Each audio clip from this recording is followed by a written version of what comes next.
रमेश का एक छोटा सा परिवार था जिसमें एक खूबसूरत पत्नी और दो प्यारे बच्चे थे। उसकी पत्नी और बच्चे हर हाल में खुश थे, लेकिन रमेश उन्हें जिंदगी के सारे ऐशो आराम देना चाहता था और इसके लिए वह प्रतिदिन 16 घंटे से भी अधिक काम किया करता था। दिन भर ऑफिस में काम करने के साथ साथ वह सुबह और शाम ट्यूशन सेंटर में ट्यूशन भी पढ़ाया करता था। वह सुबह सुबह घर से निकल जाता और आधी रात के बाद घर लौटता था। बच्चों के लिए उसका चेहरा देखना मुहाल था, क्योंकि सुबह सवेरे उसके घर से निकलते समय बच्चे सोते रहते और देर रात घर में कदम रखने के पहले ही सो चुके होते। हाँ, रविवार को जरूर वह घर पर होता, लेकिन उस दिन भी वह किसी न किसी काम में व्यस्त रहता और उसका समय परिवार के साथ न बीतकर काम करते हुए बीतता। परिवार उसके साथ क्वालिटी टाइम बिताने का बस इंतजार करता रह जाता। पत्नी अक्सर उससे कहा करती कि उसे घर में वक्त बिताना चाहिए। बच्चे उसे बहुत मिस करते हैं। उस वक्त वह यही जवाब देता कि ये सब मैं उनके लिए ही तो कर रहा हूँ। बढ़ते घरेलू खर्च और स्कूल खर्च के लिए मेरा ज्यादा काम करना जरूरी है।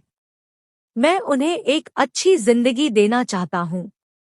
रमेश की यह दिनचर्या वर्षों जारी रही। वह यूं ही परिवार को अनदेखा कर कड़ी मेहनत करता रहा। इसका प्रतिफल भी उसे मिला। उसे पदोन्नति प्राप्त हुई, आकर्षक वेतन मिलने लगा। परिवार अब बड़े घर में रहने लगा। खाने पीने और अन्य सुविधाओं की उन्हें कोई कमी न रह गई। लेकिन रमेश का यूं ही काम करना जारी रहा। वह अधिक से अधिक पैसे कमाना चाहता था। पत्नी पूछती कि आप पैसे के पीछे क्यों भाग रहे हैं? हमारे पास जो है, हम उसमें खुश रह सकते हैं।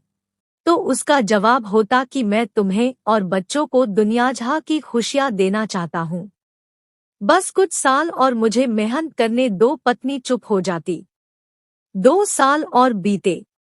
इन 2 सालों में रमेश बमुश्किल अपने परिवार के साथ समय बिता पाया। बच्चे अपने पिता को देखने, उससे बातें करने तरस गए।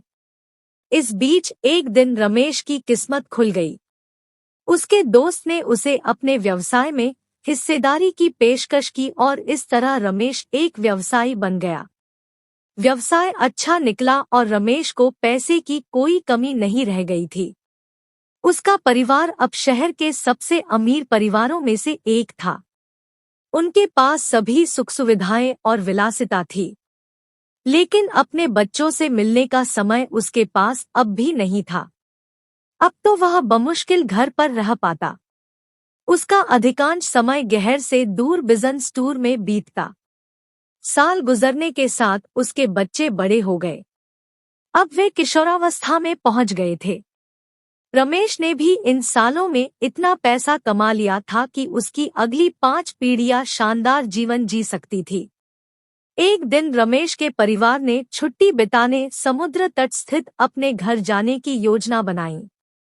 बेटी ने उससे पूछा, पापा, क्या आप एक दिन हमारे साथ बिताएंगे? रमेश ने जवाब दिया, हाँ जरूर। कल तुम लोग जाओ। मैं कुछ काम निपटाकर 2 दिन में वहां पहुंचता हूँ।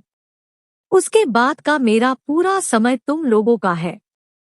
पूरा परिवार बहुत खुश हो गया। वे समुद्र तट स्थित अपने घर पर चले गए।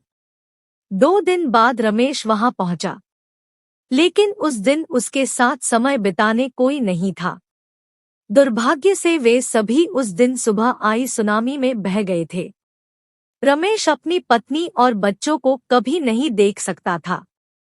करोड़ों की संपत्ति होने के बाद भी वह उनके साथ का एक पल नहीं खरीद सकता है। वह पछताने लगा। पत्नी के कहे शब्द उसे याद आने लगे, आप पैसों के पीछे क्यों भाग रहे हैं? हमारे पास जो है, हम उसमें खुश रह सकते हैं। सीख, पैसा सब कुछ नहीं खरीद सकता। इसलिए पैसों के लिए अपने परिवार को महत्व देना कम मत करें। पैसा खो देने के बाद फिर से कमाया जा सकता है, लेकिन अपनों को खो देने के बाद दोबारा वापस नहीं पाया जा सकता।